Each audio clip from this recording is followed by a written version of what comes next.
friends. We have made it. Welcome to the last episode of the fourth season of the Friends of Franz podcast. 23 episodes and 32 weeks later.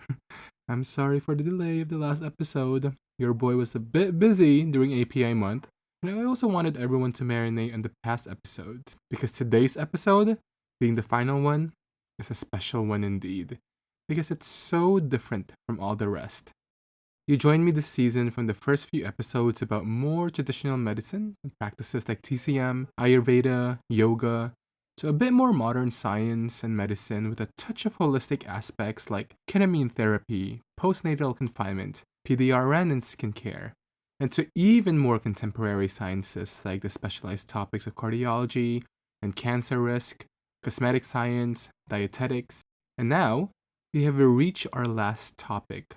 Over the past 22 episodes, we have discussed different medical practices and styles and how they affect human biology and health. Well, today, we veer away from that a little bit and we apply the same inherent ideas of health and medicine to more miniature species pets. Today, we talk about puppies, kittens, and the incredible pet owners who care for them. As for myself, I had a puppy when I was younger. She was a Cocker Spaniel named Sandy, and she truly made my childhood. I remember running with her in the snow, hugging her when I was sad, and then she left me, and I think that left a small hole in my heart that would always be there. Nowadays, a cat named Bubba has been somewhat filling that hole in my heart. She's not exactly my own cat. She's my childhood friend Karen's cat who moved in with me late last year. I never thought that I liked cats, to the point that I made the excuse growing up that I was allergic to them. But now I can say that I am somewhat in love.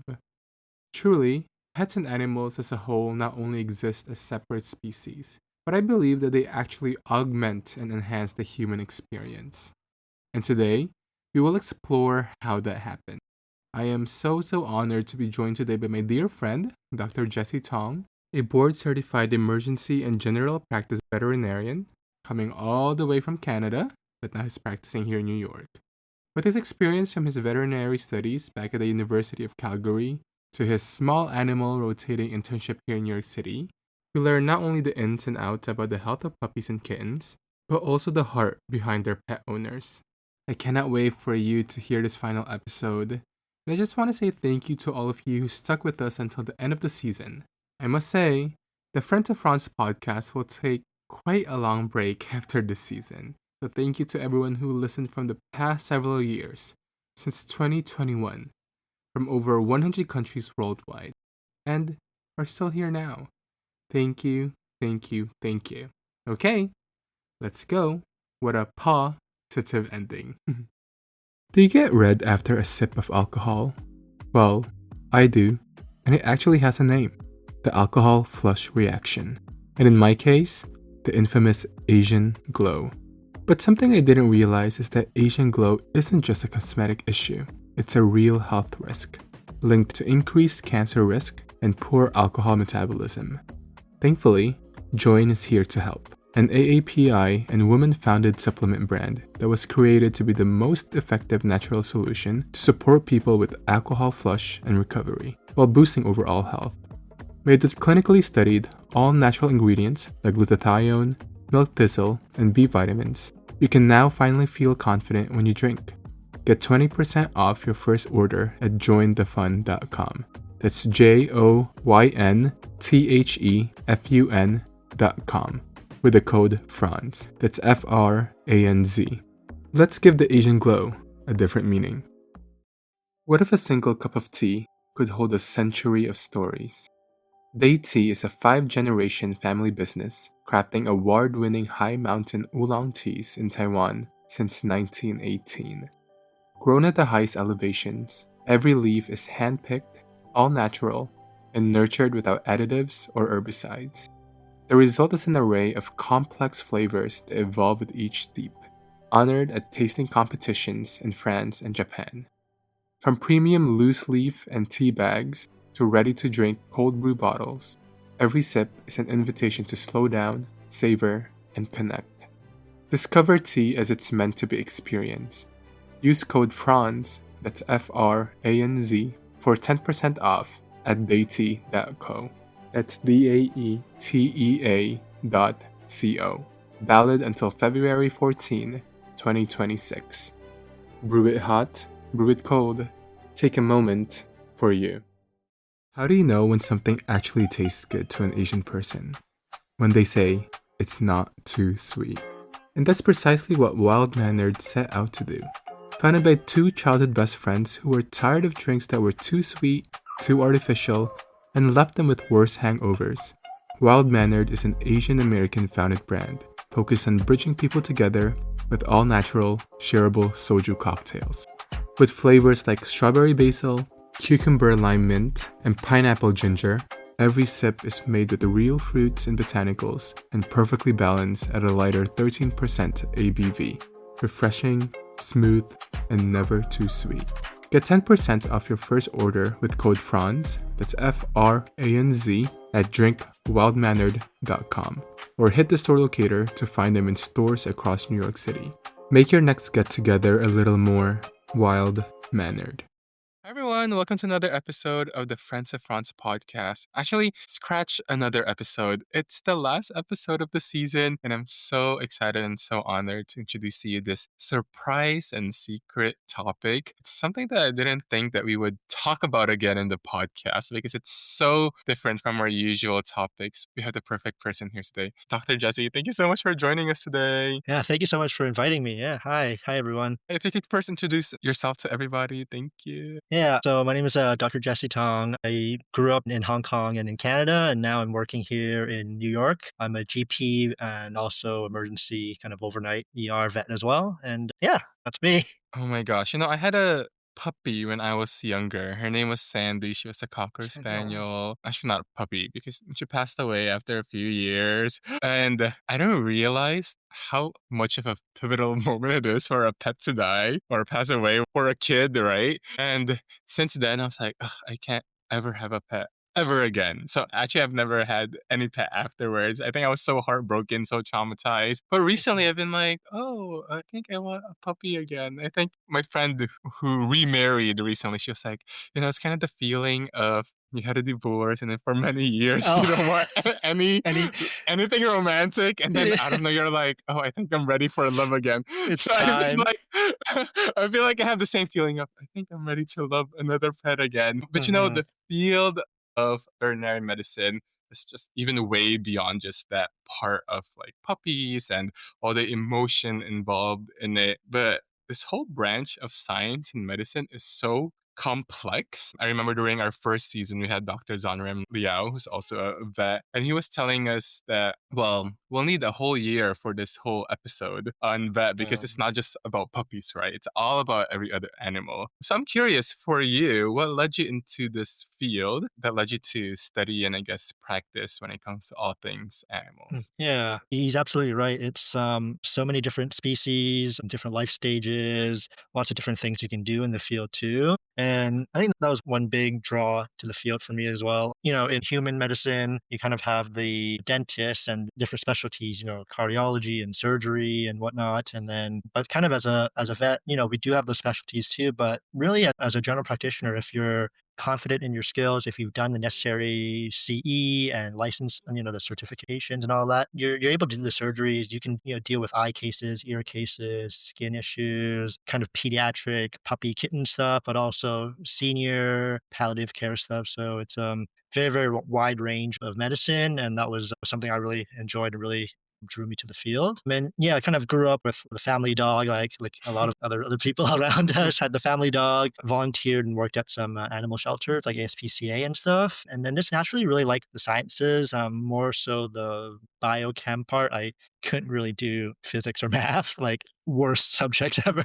But yeah, just really like the biochem aspects and whatnot, and figuring out what's wrong with a patient that can't really tell you much. Kind of like human pediatrics too, trying to figure out the puzzle. And also, it's just like being able to treat something that kind of just trusts you a lot and don't really have a voice and they're not really represented that much, really. Kind of just, yeah, all of those things combined. Yeah. Yeah, I love that so much. But I feel like even beyond just the animal, the table, right, or right in front of you, I feel like the bigger patients sometimes are the pet owners, right? Yeah. Because they kind of become the vessel, I guess, of, I mean, they're with this pet or this animal every single day. It's kind of like the caregiver, right? The parent of these pets. And I'm sure there's also, as with human medicine, they have their specific requests and I guess the way they want to do things. Do you think that's a big challenge when it comes to the field as a vet doctor is actually instead of dealing just with the animal, but the owners itself? Mhm. That's probably one of the,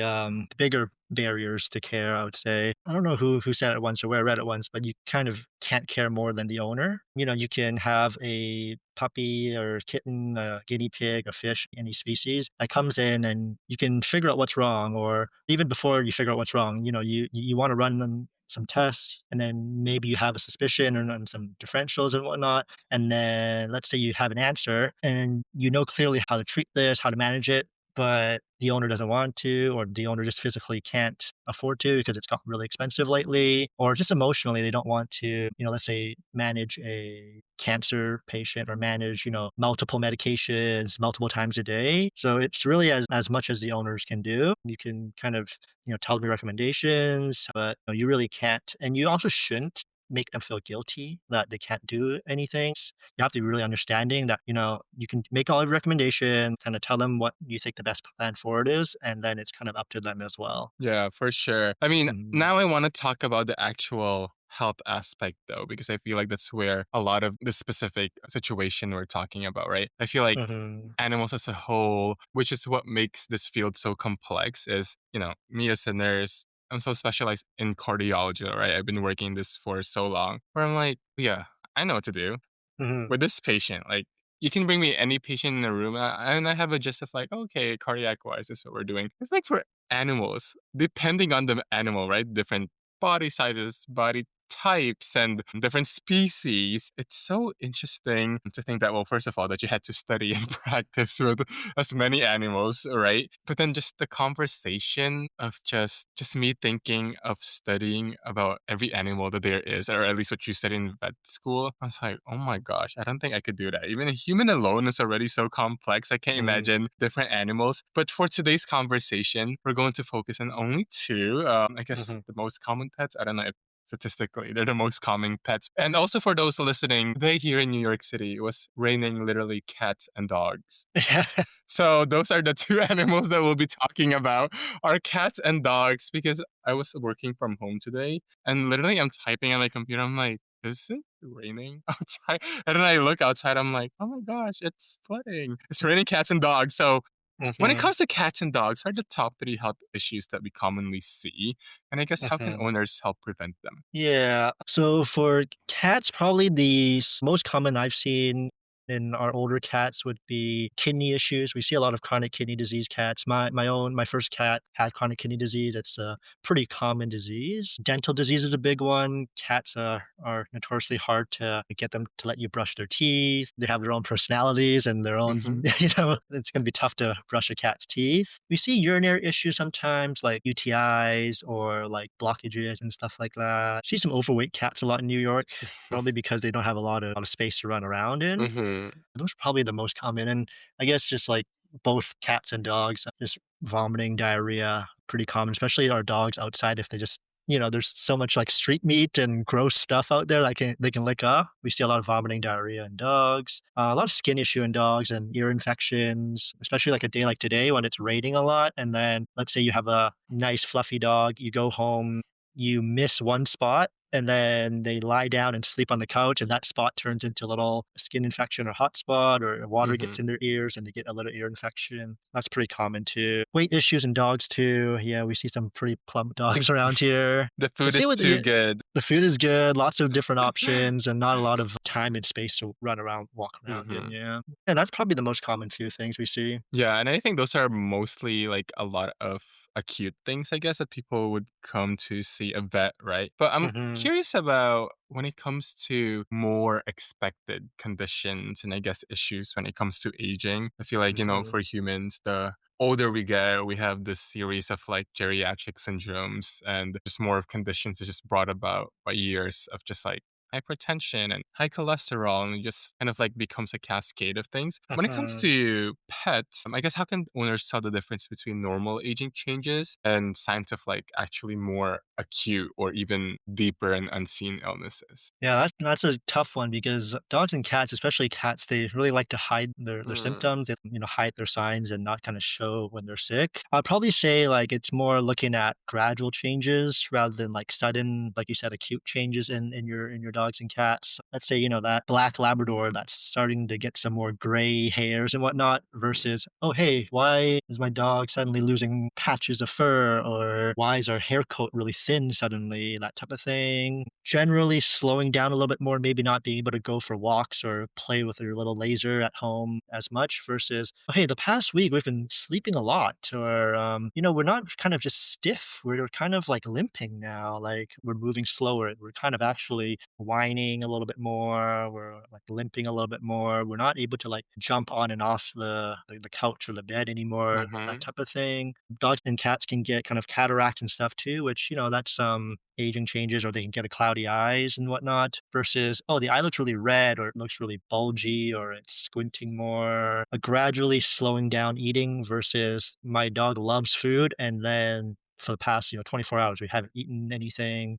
Just kind of looking for that more gradual, slow changes versus like, hey, that's a little weird. That just happened out of the mm. blue. I But guess yeah, for really mhm. hard. Yeah, I guess Yeah. for pet owners, they may be able to actually notice those, right? If they've been with them, Hmm. especially for quite a while. And I feel like in human medicine, preventative care is so important, or at least that's what Hmm. we want Yeah. to share, right? We have those annual primary care visits and your seasonal flu shots, and I guess every 6 months biannual dentist appointment, routine skin checks. I'm Mhm. curious, for pets and animals in general, what wellness checks or I guess vet visits would you say the pet owner should prioritize? And I guess when Uh-huh. it comes to like immunization as well, would you say that indoor pets still need vaccines as opposed to pets that I guess like dogs that will walk outside? Yeah, the kind of the regular maintenance, regular checks. Yeah, I would absolutely still do your annual checks. And we even say like in the older dogs and cats, or if they have some type of condition, let's say they already do have that diabetes or that kidney disease or whatnot, even every 6 months coming in for a check. And then usually the most typical annual tests we do would be kind of full panel, full blood work panel. We check their urine as well as their feces, just make sure they don't have any worms in there, make sure that they're not, losing protein in their urine, or you don't Mm, have, stones or crystals in their urine, that type of thing. And then kind of as when you're like a younger dog or cat, that blood panel, that urine panel can definitely be a lot more simple than if you're a 10, 12-year-old dog and cat, where that blood panel might be a little bit longer. We're checking some things that don't typically pop up when they're young. In terms of vaccines, yeah, that's a good question. Definitely have seen a lot of owners, especially cat owners, they're saying, well, my cat's indoor only. I have no guests over. I don't ever take them out on a leash or anything. Like, do I really need those vaccines? And fortunately, still yes. And these days there are vaccines that are 3 years now, so you don't have to do it every single year. There's mhm, vaccines that last 3 years. The biggest vaccine for dogs and cats would be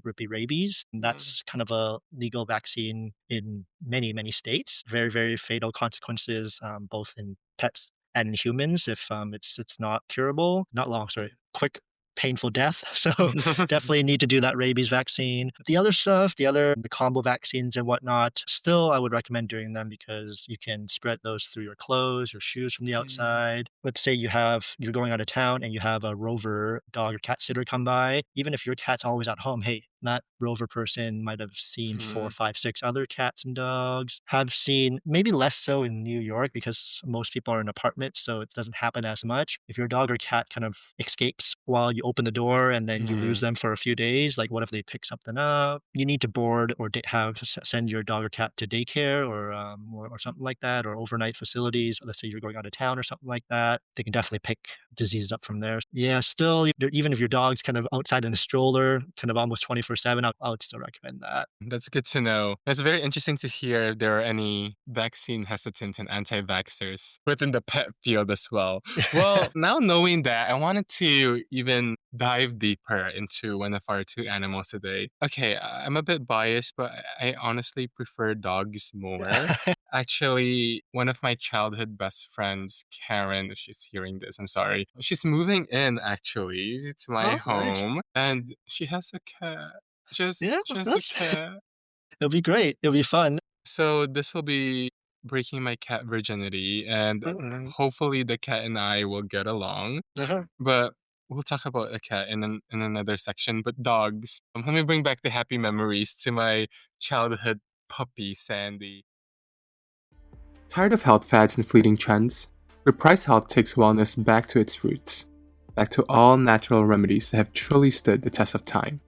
Reprise is a holistic wellness brand bringing the ancient wisdom of traditional Eastern medicine into the modern world. Their daily gummies feature ancient Asian superfoods like ginseng, turmeric, and reishi mushrooms that are proudly sourced from KPC herbs, trusted by acupuncturists and herbalists for over 100 years. Whether to help you rest, focus, de-stress, or sleep, bring centuries of wisdom into your everyday health for 15% off at reprisehealth.com. That's REPRISE health.com with the code FRANZ. That's FRANZ. One-time use and cannot be combined with other codes. Ancient wisdom, modern remedy. What if your routine felt less like a chore and more like a ritual? Rooted in Japan since 1946, Uka Beauty creates everyday practices that remind us beauty isn't just how you look, but how you feel. At the heart of their mission is regenerative beauty, from ingredients that restore biodiversity to refillable, circular packaging that reduces waste. Their iconic Scalp Kanzen brush transforms scalp care into full body relief, easing headaches, boosting circulation, and releasing jaw tension. And with innovative shampoos, nail oils, and serums, Uka restores balance and vitality with timeless Japanese sensibility and craftsmanship. Join the mission of turning care into impact. In collaboration with Rom Spa, you can get 15% off your first order at ukabeauty.com. That's UKAbeauty.com with the code FRANZ. That's FRANZ. One-time use only and cannot be combined with other codes. Sometimes, it's not time that heals all wounds, but flowers, steeped gently into a cup of tea. Inspired by founder Lisa Lee's own healing journey from thyroid disease and burnout, The Chi is a wellness brand based in New York City on a mission to help people feel more joy, calm, and connection through the power and beauty of flowering teas.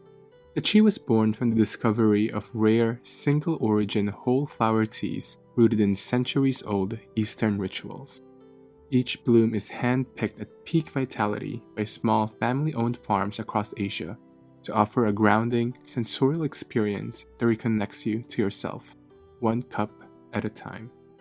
Choose from the Shangri-La Rose, Blue Lotus, and the Royal Chrysanthemum and get 15% off at the-chi.com. That's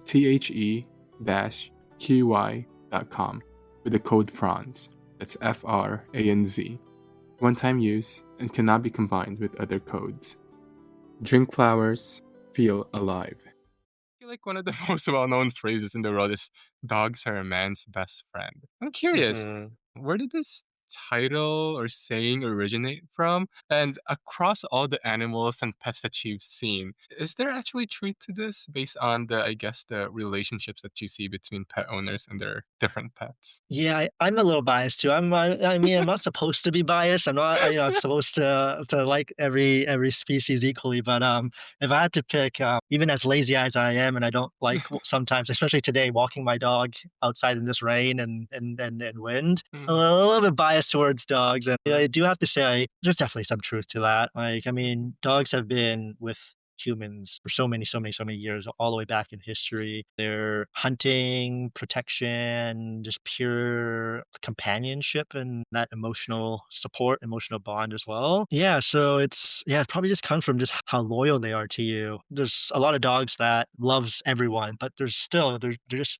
almost loyal to a fault to their owner, Mm. their one owner, you know? They don't care where you are in life. They don't care if you're homeless or if you can't provide much for them. Like you're their person. They don't judge you. They just unconditionally love you, you know? Like I've seen cases where dogs being abused, but they still are so loyal and so protective of their owner. There's definitely some truth to it. Yeah. I'm tearing up right now, Yeah.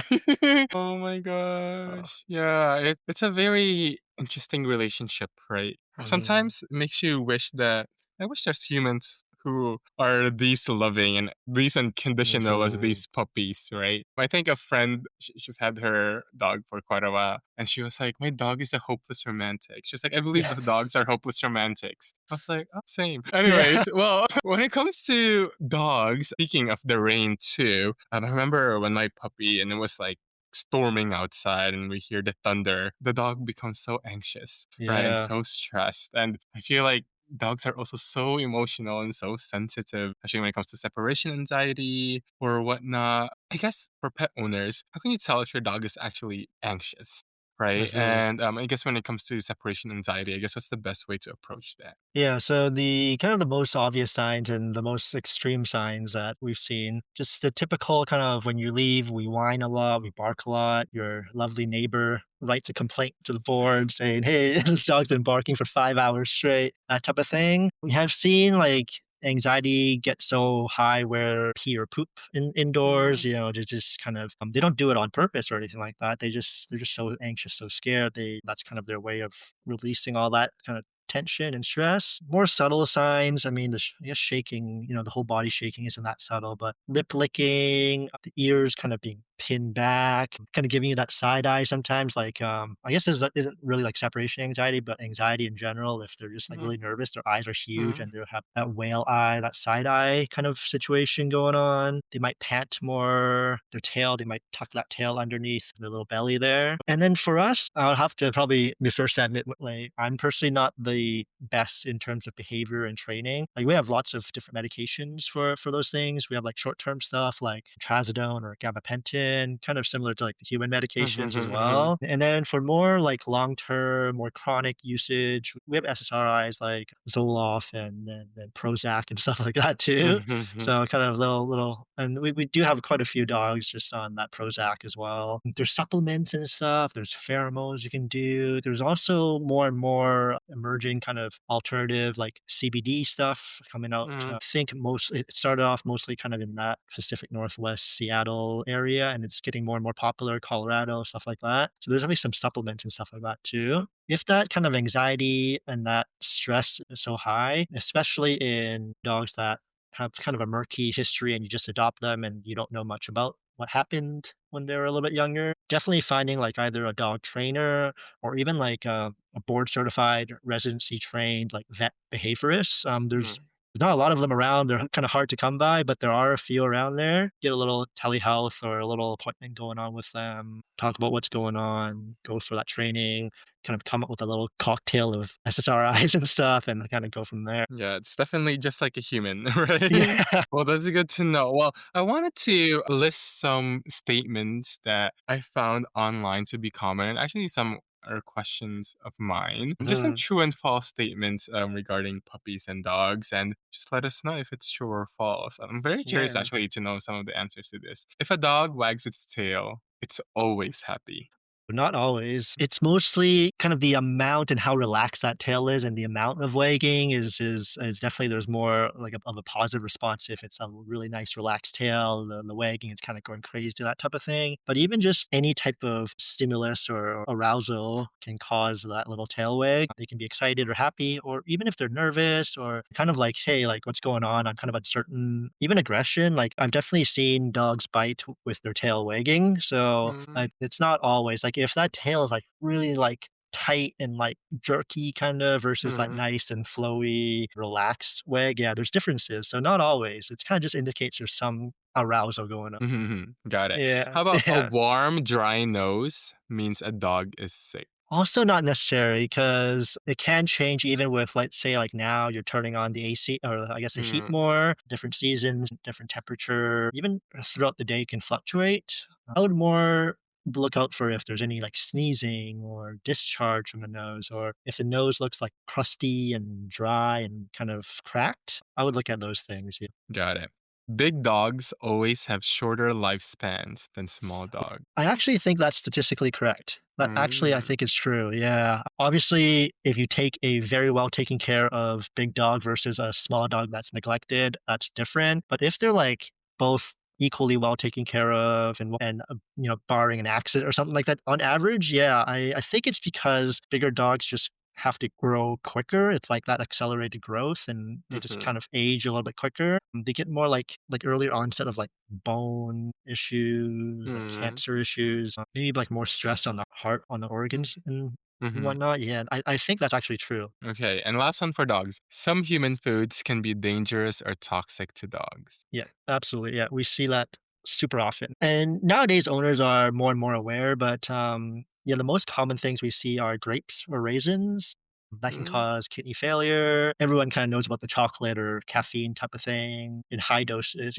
It's also dose dependent. Just kind of a little bit of hyperexcitability, a little bit of panting, high heart rate, all the way to like seizures and more serious things. Garlic and onions, those things can mm, cause red blood cell lysis. I'm pretty sure for dogs. Yeah, so I guess it's not really for cats right now, but like, and not really a food actually. Lilies are super toxic to cats, and we see that a lot during like mm. Easter and stuff too. Or a well-meaning partner bring home some lilies, and then their cat gets into it, and yeah, Wow. no And good, that's no the end of good. the relationship. Yeah, that's it. Yeah.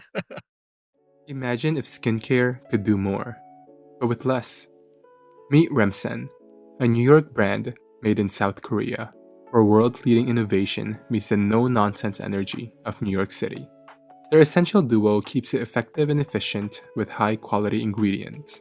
Their Gentle Greens cleanser, featuring green tea, centella, and aloe, cleanses without drying. And the multitasking peptide moisturizer combines bakuchiol, ceramides, and a clinically proven dose of peptides in a single lightweight step to hydrate, strengthen the skin barrier, and help prevent visible signs of aging. Both are safe for sensitive and acne-prone skin types, vegan, cruelty-free, and beautifully packaged with sustainable materials, making the set a great gift. You can get 20% off your first purchase on remsenskincare.com. That's REMSEN skincare.com with the code FRANZ. That's FRANZ. One-time use and cannot be combined with other codes. Get maximal results with minimal steps. We long for what's natural, yet often hide it with layers. And today's soap market is no different, crowded with products that are harsh and overly processed. Born in Seoul, South Korea, Chai Binu was made to bring things back to something simpler, something intentional. Each handcrafted bar of soap is cold processed in small batches, using only natural oils and botanical powders. It is then cured and air dried for over 1,000 hours, letting the bar harden naturally for a gentler feel and a longer life. It all began with a mother searching for relief for her son's sensitive skin and her refusal to settle for harsh liquid soaps or quick-made bars. Let your skin experience the byproduct of patience, simplicity, and a mother's love. For 15% off at shybinu.com. That's shybinu.com with the code FRANZ. That's FRANZ. I guess let's move on to cats then. I Mm. always think of why I don't want. I hate cats. Let's get that straight. I don't want to be Uh, canceled Ka over what's kittens. it Karen or something? Is that your friend's name? Karen, I'm sorry, She's Karen. listening to this, she's like, "Oh, no." I think I'll block her from this episode. But they're both moving in next week with the cat, and I'm so excited. Yeah. Anyways, I think the reason why I don't have the same type of affection as I have to cats compared to dogs is because I hate rodents. I have Mhm. a phobia of like mice and rats. So when I think of cats, all I can think of is a mouse in its mouth. Yeah. And I think because of that, like growing up, I just can't. But you know Mhm. what? My next door neighbor is also one of our best friends. and they all grew up together. It's like, I don't know if you've seen those memes of like 7 women grow into their 70s and they build a village where it's just them And the living. move yeah, It's basically what we're doing right now. So anyway, she has 2 cats. So each time I visit next door, I'm like, here we go." But over the past year, I feel like I've been doing really great. So I'm so good. excited and I'm looking forward to it. Well, I guess now because we're in the same house, I'm technically a semi quasi cat owner per Parents, yeah. se. So I need to know what's up and how to take care of cats. And I Mhm, believe her cat is an indoor one for sure. Like I don't mhm. think she ever goes out at all. Bubba is the name. How can Oh, owners help their cats maintain a healthy weight, especially if they're mhm. always indoors? Uh, this is yeah, I think it's harder in cats than in dogs, 'cause dogs, you can just at least run them around outside for Mhm. hours even. Cats is tough, especially in New York. I would say there are calorie calculators and whatnot out there. A lot of it is kind of making sure you don't overfeed. Mm, There's a lot of cats that will keep eating, have, automatic feeders that just kind of they're feeding a little bit too much, or they'll eat throughout the day and then owners just keep topping it up throughout the day and then they kind of just overeat. So it's a little controversial whether you should use like laser pointers with cats. That can trigger some mental issues and psychological issues too. But you can definitely train in moderation, play with like laser or wand toys, or even train them to play fetch and whatnot. Mostly it's in the food. Yeah. It's just making sure, you can still feel the ribs, feel their spine at home. And when you kind of look at them from like a top down view, you see that nice little hip tuck kind of things. And we're not like a bowling pin where we kind of bulge outwards. Most of the time, it's kind of even if the cat screams at you for food and keeps begging and scratching your door for food, you just gotta ignore that. They're a lot more mhm. incessant and a little bit more annoying than dogs. Actually, I don't know. You can get some pretty annoying dogs. Noted. Well, I'm ready. I'm ready to feed the cat. I'm ready to exercise with the cat.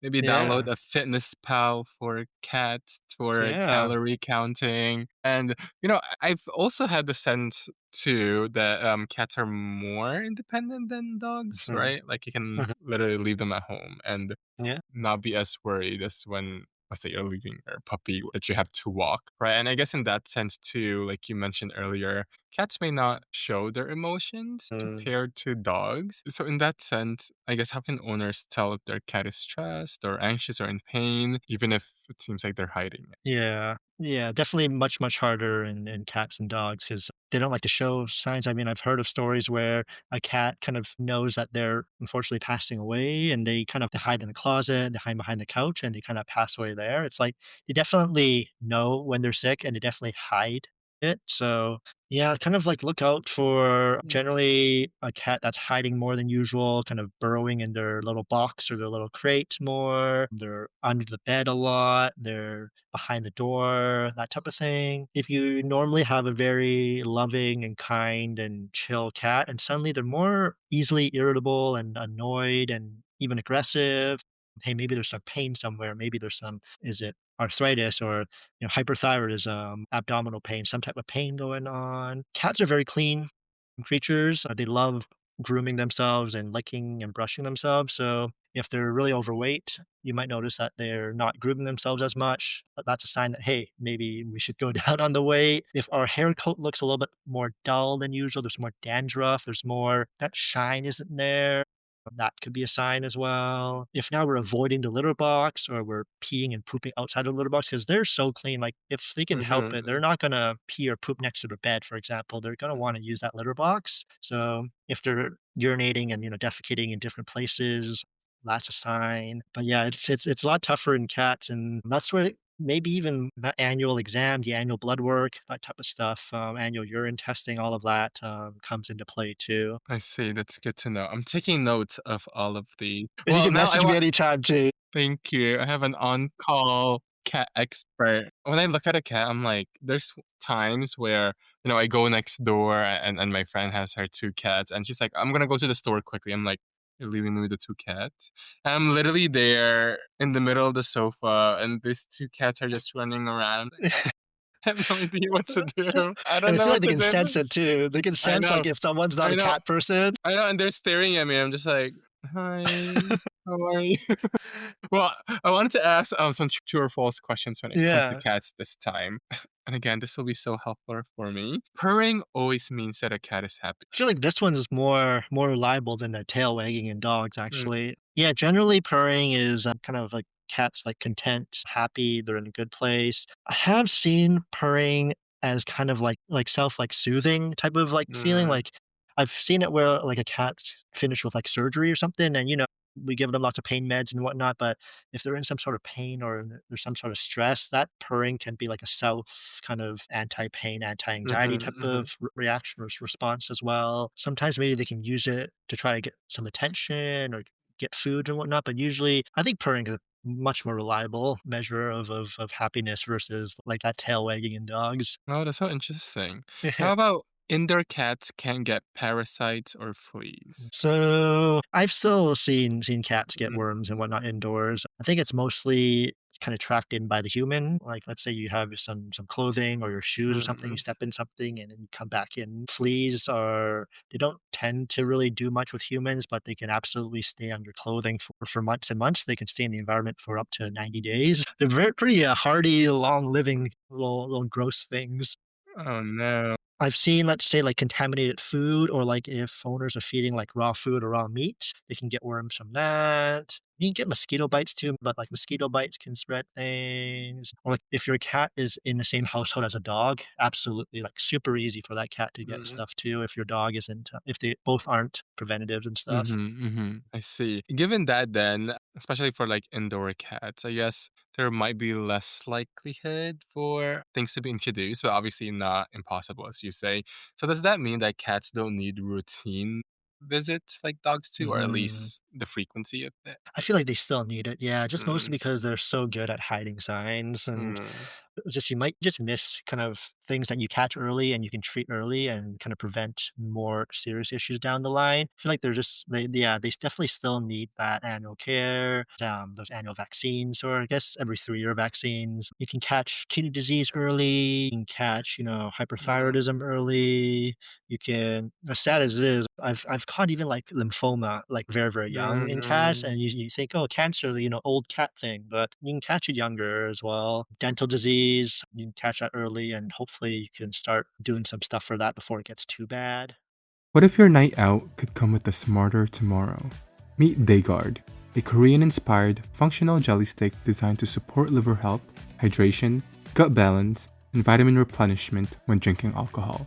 With science backed ingredients like DHM, L-cysteine, prickly pear extract, L-arginine, and B vitamins, each convenient and delicious stick helps your body break down alcohol and reduce next day sluggishness.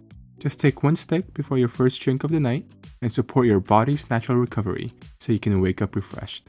Get 10% off your first purchase at dayguard.com. That's DAYGUARD.com with the code FRANZ. That's FRANZ. One-time use and cannot be combined with other codes. What if your home could feel more like you? Meet Emmy, a New York-based home fragrance brand founded in 2020 by Erica and Mark. Inspired by the scents they grew up with, like steamed rice, tropical fruits, and temple incense, Emmy celebrates fragrance as memory, culture, and ritual. From design-forward candles to reed diffusers and hand soaps, each product is crafted with clean ingredients, wood wicks, and thoughtful formulations. More than scent, Emmy creates atmosphere and belonging, storytelling in wax, in water, in air. So whether it's lighting a candle or washing your hands, small rituals are transformed into something intentional, making your space warm, alive, and entirely yours. Get 15% off at emmynyc.com. That's EMMENYC.com with code FRANZ. That's FRANZ. Find your story, find your atmosphere, find it with Emmy. We were talking about how cats are more independent when it comes to life in general compared to dogs. Does that mean then that cats don't need as much playtime as dogs? They still need their playtime, yeah. Well, depending on the breed of dog, yeah, but they might need more mental stimulation and whatnot than some dogs. They're natural hunters. They need that stimulation to kind of trigger their natural instincts. You want that exercise to help with their joints, their weight. Every cat's a little different. You might have like the world's laziest cat and who is just not interested in playing at all, but they still need their Me. playtime. Same. Yeah, I was like, I don't get me off this True. couch. Like any excuse, like, oh, it's kind of chilly now. I'm not gonna go out anymore. Yeah, any excuse for me to get out of something and stay home, that's Yeah. me. So when it comes to playtime with cats, though, with dogs are like fetch and this and that. Mhm. What have you seen to be the most effective or most fun types of play for cats? Yeah, so the little wand toys with like a Mm, little fishing stick kind of thing with something on the end of it, those are pretty good. They make these little like you might think it's gross, but like these little like fake mice that kind of make no. noises and stuff and roll around and stuff. And like a cat can like swipe and bat at it. That's your gift for Christmas this year. A little fake mouse. Or they make like fake fish that like hit it at a certain angle, the tail and stuff moves around and flops around. Okay, that's much cuter, I Yeah, a think. little I think cuter than a I'll prefer that. It reminds me of Magikarp from Pokemon, yeah, exactly, yeah. but no mouse, please. Not the fake mouse, yeah. They make, little balls and stuff too that, rolls Mm, around and whatnot. But definitely you want to avoid anything that's, like, long strings and stuff 'cause, cats can get, like, linear foreign bodies where they're just chewing up even floss or something, or they chew up, like, a mhm, string from a balloon, and then it kind of, like it either anchors in their mouth or under their tongue, mm. or it goes into their intestine and kind of anchors it in their intestines. It kind of causes a foreign body and all sorts of issues. So just make sure it's like something that it's not like a string and that we can't just yank and tear apart and Mhm. swallow. Yeah. Yeah, that's good to know. Okay, I guess I'll be making my Christmas list for Karen and Okay, Bubba. yeah. I should make a sign in this house saying no mouse-related Toy. toys allowed. Yeah. Oh, they make, mice filled with catnip and stuff too. No, You should do one of please, those. please. Anything with mice, I'm just like, good thing mice are not usual pets, right? Not really, but you have our rats are very smart, and you do have, owners who have rats. Yeah, they're very, very smart, I knew I hated rodents when during 8th grade, we had a classroom hamster. and that was no bueno for you. And it was in an aquarium box in the back of the room, and I hate sitting in the front of the room. Before that class, I would sit all the way in the front In the front, yeah. just to avoid the rodent. But, that's another animal for another day. But yeah, thank you so much for teaching us all about these basic things to Yeah. look out for when it comes to cats and dogs, especially when it comes to the house, right? I feel like these animals become such an integral part of someone's life and even identity. We hear many stories of people who grew up with their dogs or their cats, or they will say, oh, they're the only ones I've had in this hard life, right? Source of comfort and refuge. And then obviously there's stories and harrowing and sad stories of when their pets pass away. And in every point of that, you are the person that's there, right? That many call on for help. And I'm sure it feels so rewarding to be that source of, I guess, grounding and knowledge and also expertise when it comes to Mhm. treatment and care. But I'm sure you also have those moments where periods of also heartbreak, right? When you deliver bad news or whatnot for these pets that people have placed a lot of their life and their emotions and a sense of refuge on. So, all of that being said, I feel like you develop not only emotions for the pet itself, but also, sensations of like empathy and understanding for the pet owners. I wondered, being in this field of animals, when you look back on all the animals you've cared for, what has been the most significant lesson that they've taught you? Not about animals, but Mhm. about humans and humanity. Yeah, I guess yeah, like, kind of going back to what you're saying a little bit earlier, is just it is such a, rewarding and a blessing really to kind of work for these patients that they can't really represent themselves, they can't speak for themselves. You're their biggest advocate. Pet owners as well, but also, as a vet, you're advocating for their health and their well-being too. They don't know better. They love you, they trust you, like I said, they don't judge you for anything. Like they'll think you're the best person on earth and they just that it's just super unconditional. Yeah, it is really a blessing and very, very gratifying in this field. And yeah, like you said, that empathy, that compassion is kind of the biggest thing that I've learned also working these past years as a vet. You know, every vet, animal lover, vet tech, vet assistant, they kind of come into that field with that compassion and with that empathy. But it definitely keeps growing. You keep learning about it. You get more and more compassionate kind of throughout your field or throughout your experience. But also, it's also kind of sad because it's so easy to be kind and it's so easy to be empathetic and it's so easy to be compassionate. It's also kind of, I don't know what the right word is. In some of these cases, like it's this compassion and empathy that you think is so easy and so natural is lacking in some people. It's like, oh, how could you do that to a pet? Or how could you let this go on for so long? And then, in some cases, it's pretty black and white. It's like, it's a pure abuse case. There's no way around it. I guess maybe a lawyer would say something different. Maybe there's all of that stuff. But at least Mhm. from my perspective, it's pretty cut and dry abuse situation. That's a different story. But you just kind of try to learn to also not judge either. The fact that this dog's 15 years old, never been to the vet since a puppy, and now has 7 or 8 different diseases going on. The first instinct might be, hey, like, what are you doing? Like, how did you not notice this? And then now it's more, be glad this owner brought this dog or cat in. Be glad that they at least are doing something. Something is better than nothing. Mhm. You don't know what their situation was. You don't know what's been happening at home. All you can do is do the best right now. Like, don't judge, push that judgment out of your brain.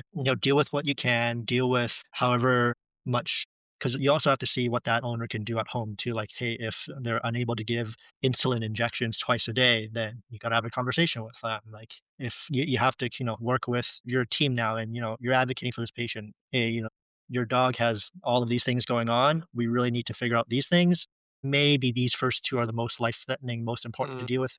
Can we at least start with that first? Like, can you give meds once a day instead of twice a day? Can you do twice a day instead of 3 times a day? Like, I think, yeah, that kind of judgment part was something that I learned over the years as well, because it's very, very, very easy. First thing is like, wow, what the heck? Like, we look like crap. Why? How did we go on this long? But no, you gotta, like, you don't know what's going on. I love that so much. In my mind, when we were having this conversation, this whole episode as a whole, I was like, oh, it's gonna be light and fluffy. We're gonna talk about pets and dogs and cats. At the root of it all, it's like my heart is just so warmed up having this conversation with you because it's so true. I feel like also many times the pets are a reflection of their owners and Mhm, of humanity. Sometimes, like you were saying, how loving and unconditional that love and loyalty is. It's kind of that's more of like an idealistic viewpoint of the mhm. world. And sometimes you wish like I wish humans were more unconditional and Yeah. more loving and loyal as this, right? Well, you do such beautiful work and I can't imagine how much of kind of like a lighthouse you are in times of those Oh, emergencies for these pet owners and for these pets, right? I feel like the pets are an extension of pet owners' lives and I guess how they are in the world. Many times they're source of strength and peace and mhm, calm. mhm. And so thank you so much for all the great work you do. And thank you so much for Oh, joining thank us you. today in this Yeah. episode. Yeah, thank you for having me. Thank you, appreciate it. Yeah, it's an honor. Thank you so much. Yeah, thank you.